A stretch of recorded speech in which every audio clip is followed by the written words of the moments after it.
विद्यार्थी मित्र हो, आज या व्हिडिओमध्ये आपण इयत्ता 10वीच्या मराठी विषयाच्या पाठ्यपुस्तकातील पाठ क्रमांक निर्णय या पाठाचा स्वाध्याय सोप्या भाषेत समजून घेणार आहोत। याच्यामध्ये ज्या कृती विचारलेल्या आहेत त्याच्यातील पहिली कृती आहे खालील आकृती पूर्ण करा व दुकानातील रोबोची वैशिष्ट्ये। रोबोची वैशिष्ट्ये पाठाच्या आधारे या प्रकारे सांगता येतील। रोबो हुबेहूब माणसासारखे दिसतात, वागतातही माणसासारखेच। त्यांची किंमत प्रत्येकी 1,00,000 रुपये, सर्व्हिसिंगचा खर्च दर 2 महिन्यांनी 2,500 रुपये। आकृती आहे हॉटेलमधील मनोज या वेटरच्या अंगचे गुण। अर्थातच प्रामाणिकपणा व प्रसंगावधान हे गुण मनोजचे दिसून येतात। दुसरी कृती आहे दुसरी कारणे लिहा। हॉटेल मालकाने 4 रोबो खरेदी केले कारण त्याला वेटरचा प्रश्न कायमचा निकालात काढायचा होता। विधान आहे हॉटेल मालकाची द्विधा मनस्थिती संपली कारण रोबो वेटरपेक्षा मानवी वेटर ठेवणेच श्रेयस्कर आहे हे हॉटेल मालकाला पटले। तिसरी कृती आहे रोबोंना कामे करण्यासाठी सज्ज करण्याच्या कृतींच्या घटनाक्रमाचा ओघ तक्ता तयार करा व चार्जिंग सुरू करणे, त्यानंतर रात्री 11 ते 6 वाजेपर्यंत चार्जिंग चालू ठेवणे, सकाळी 6 वाजता कडक इस्त्रीचे कपडे रोबोंना चढवणे आणि शेवटी डाव्या खांद्यावरील पॉवर स्विच सुरू करणे। चौथी कृती आहे खालील शब्दसमूहांचा अर्थ तुमच्या शब्दांत लिहा। वाळवंटातील हिरवळ, कठीण परिस्थितीमध्ये सुख देणारी, आशा पल्लवित करणारी एखादी गोष्ट। कासवगती म्हणजे अतिशय मंद गती किंवा अतिशय मंद गतीने होणारी क्रिया। अचंबित नजर म्हणजे चकित झालेली किंवा आश्चर्यचकित झालेली दृष्टी। द्विधा मनस्थिती म्हणजे एखाद्या व्यक्ती, वस्तू किंवा परिस्थितीबद्दल एकाच वेळी सकारात्मक व नकारात्मक भावना असणे, ज्यामुळे निर्णय घेण्यात अडचण येते। पाचवी कृती आहे खालील वाक्प्रचारांचा योग्य अर्थ शोधा व लिहा। त्याच्यामध्ये वाक्प्रचार आहे आनंद गगनात न मावणे, अर्थातच खूप आनंद होणे। वाक्प्रचार आहे काडीचाही त्रास न होणे, अर्थात अजिबात त्रास न होणे। 6वी कृती आहे शब्दसमूहांबद्दल एक शब्द लिहा। अपेक्षित नसताना म्हणजे अनपेक्षित, ज्याचे आकलन होत नाही असे अनाकलनीय, कुठलीही अपेक्षा न ठेवता निरपेक्ष।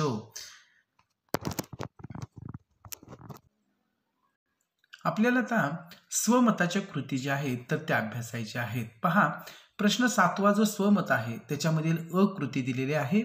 रोबो व माणूस यांच्या वागण्यातील ठळक फरक पाठाच्या आधारे स्पष्ट करा।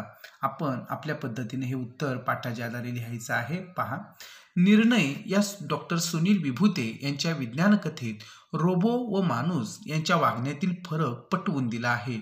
यंत्रमानव हा यंत्र असून तो माणसाची जागा घेऊ शकत नाही असा संदेश या पाठातून दिला आहे। खऱ्याखुऱ्या वेटरना पर्याय म्हणून हॉटेल हेरिटेजमध्ये 4 रोबो वेटर आणले होते। हे रोबो वेटर म्हणजे यंत्रच। अचानक एके दिवशी त्यांच्यात बिघाड निर्माण झाला, ते विचित्र पद्धतीने काम करायला लागले। त्यांच्या या वागण्यामुळे हॉटेलमध्ये मोठा गोंधळ निर्माण झाला। तिथे काम करणारे खरेखुरे वेटर असते तर ही परिस्थिती निर्माण झाली नसती। परिस्थितीनुसार मानवी वेटर योग्य ते वागले असते, आपल्या कामात आवश्यक ते बदल केले असते। रोबोंसारखे विचित्र पद्धतीने ते वागलेच नसते। दुसऱ्या एका प्रसंगात झोपलेली बाई व बेशुद्ध पडलेली बाई यांच्यातला फरक रोबो वेटरला कळलाच नाही। मनोज हा त्या हॉटेलमधील जुना वेटर तिथे आला। त्याला परिस्थितीचे गांभीर्य लक्षात आले। प्रसंगावधान राखून त्याने व हॉटेल मालकाने योग्य ती उपाययोजना करून त्या बाईंना हॉस्पिटलमध्ये दाखल केले। त्या बाईंचे प्राण वाचले। रोबो वेटरला स्वतःची बुद्धी नसल्यामुळे तो स्वतंत्रपणे विचार करू शकला नाही। मानवी भावभावना त्याला कळल्या नाहीत। जिथे हे रोबो काम करतील तिथे अशाच प्रकारची परिस्थिती निर्माण होईल। आपल्याला स्वमतामध्ये आकृती दिलेली आहे। तंत्रज्ञान हे माणसाला पूरक आहे, पर्याय नाही या विधानाबाबत तुमचे विचार लिहा। याचं उत्तर या प्रकारे लिहिता येईल। डॉक्टर सुनील विभूते यांच्या निर्णय या विज्ञान कथेत रोबो व माणूस यांच्यातील नेमका फरक सांगितला आहे। यंत्रमानव हे यंत्रे असून ती माणसाला पर्याय ठरू शकणार नाहीत असा विचार यातून व्यक्त झाला आहे। तंत्रज्ञानाने केलेली प्रगती थक्क करणारे आहे. यंत्रमानव हे त्याचे उत्तम उदाहरण आहे. आपल्या अचाट बुद्धीच्या बळावर अगदी हुबेहूब दिसणारा यंत्रमानव माणसाने निर्माण केला. असे असले तरी हा यंत्रमानव एक यंत्रच असल्यामुळे तो यंत्राप्रमाणेच काम करणार आहे. आपण करीत असलेले कार्य योग्य की अयोग्य ही ठरविण्याची विचारशक्ती या यंत्राकडे नसते. मन, बुद्धी, भावना या गोष्टी माणसाकडे असल्यामुळे सदसद विवेक बुद्धीने तो वागतो. आपल्या बुद्धीने, मनाने तो काम करतो. यंत्राला सांगितलेले तेवढेच काम करता येते. त्यात आवश्यक बदल करण्याची बुद्धी त्याच्याकडे नसते. चांगला वाईट, खरे खोटे, पाप पुण्य यातील फरक त्याला कळत नाही. त्यामुळेच माणसाची जागा यंत्रे कधीच घेऊ शकणार नाहीत. कामे वेगाने, अचूकपणे व नीटनेटकेपणाने करण्यासाठी यंत्र मदत करते म्हणजे ते माणसाला पूरक आहे, मात्र ते माणसाला पर्याय ठरू शकत नाही. अशा प्रकारे आपण याचं उत्तर लिहायचं आहे. आपल्याला तिसरी कृती स्वमताची आहे. माणुसकीमुळेच माणूस श्रेष्ठ ठरतो या विधानाचा अर्थ स्पष्ट करा. याचं उत्तर आपण या प्रकारे लिहायचं आहे. डॉक्टर सुनील विभूते यांच्या निर्णय या विज्ञान कथेत घडलेल्या एका प्रसंगातून रोबो हा माणसाला पर्याय नाही हे लक्षात येते. हॉटेल हेरिटेजमध्ये मानवी वेटरना पर्याय म्हणून रोबो वेटर ठेवले. या रोबो वेटरमुळे अनेक फायदे हॉटेल मालकाला झाले. काम चुकारपणा, अचानक दांड्या मारणे, आपापसातील भांडणे या वेटर संबंधातल्या समस्या दूर झाल्या. असे असले तरी हॉटेलमध्ये आलेल्या ग्राहकांबरोबर कसे वागावे, त्यांच्याशी कसे बोलावे या गोष्टी खूप महत्त्वाच्या असतात. माणसाने माणसाशी कसे वागले पाहिजे याला मानवी संबंधांमध्ये महत्त्व आहे. यासाठी एकमेकांना समजून घेणे, भावनांशी एकरूप होणे गरजेचे असते.